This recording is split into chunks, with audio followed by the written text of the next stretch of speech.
সামনেই মাধ্যমিকের টেস্ট পরীক্ষা, তাই একদম চিন্তা করো না। তোমাদের জন্য নিয়ে এসেছি মাধ্যমিকের হিস্ট্রি 4 মার্কসের জন্য তোমরা যেগুলো পড়বে। আগের দিনই আমি 2 মার্কসের জন্য যেগুলো পড়বে দিয়ে দিয়েছিলাম। এবার 4 মার্কসের জন্য আমি তোমাদের 26টা কোশ্চেন সিলেক্ট করেছি। আশা করছি এর মধ্যে থেকে সমস্ত 4 মার্কস তোমরা কমন পেয়ে যাবে, এবং 8 মার্কসও আমি তোমাদের দিয়ে দিয়েছি। আশা করছি যদি তোমরা এই জিনিসগুলো টোটালি ফলো করো এবং শর্ট কোশ্চেনগুলো খুঁটিয়ে পড়ো, তোমাদের 1 নাম্বারও কাটার কোনো সম্ভাবনা নেই।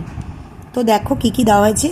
ইতিহাসের তথ্য, ইন্টারনেট ব্যবস্থার সুবিধা অসুবিধা, নব্য বেদান্ত কি, এতে বিবেকানন্দের ভাবনা ব্যক্ত করো, গগনেন্দ্রনাথ ঠাকুরের ব্যঙ্গচিত্রের মাধ্যমে সমাজের কোন দিকগুলো আলোকপাত করা হয়, চুয়ার বিদ্রোহ ভালো করে পড়বে, বিজ্ঞান চর্চায় বসু বিজ্ঞান মন্দিরের অবদান, উদ্বাস্তু সমস্যা, উচ্চশিক্ষার বিকাশে কলকাতা বিশ্ববিদ্যালয়ের ভূমিকা, জাতীয়তাবোধ জাগরণে বঙ্কিমচন্দ্রের আনন্দমঠ উপন্যাসের ভূমিকা, জাতীয়তাবোধ জাগরণে রবীন্দ্রনাথের গোড়া উপন্যাসের অবদান, সশস্ত্র বিপ্লবী আন্দোলনে নারীদের ভূমিকা। খুব ইম্পর্টেন্ট কোশ্চেন এটা, কারণ নারী নিয়ে একটা কোশ্চেন দেওয়ার সম্ভাবনা আছে।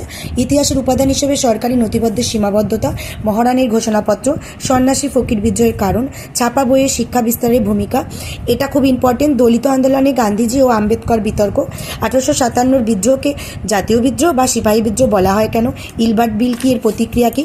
4 মার্কস বা 2 মার্কসও ইলবার্ট বিল দেওয়ার সম্ভাবনা রয়েছে। কোন পরিস্থিতিতে কাশ্মীরের রাজা হরি সিং ভারতভুক্তির দলিলে স্বাক্ষর করেন।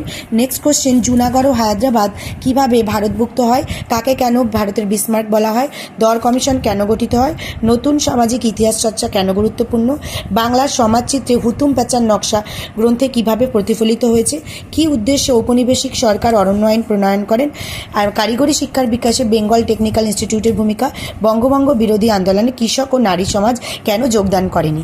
চ্যানেলটি ভালো লেগে থাকলে অবশ্যই সাবস্ক্রাইব করে দেবে।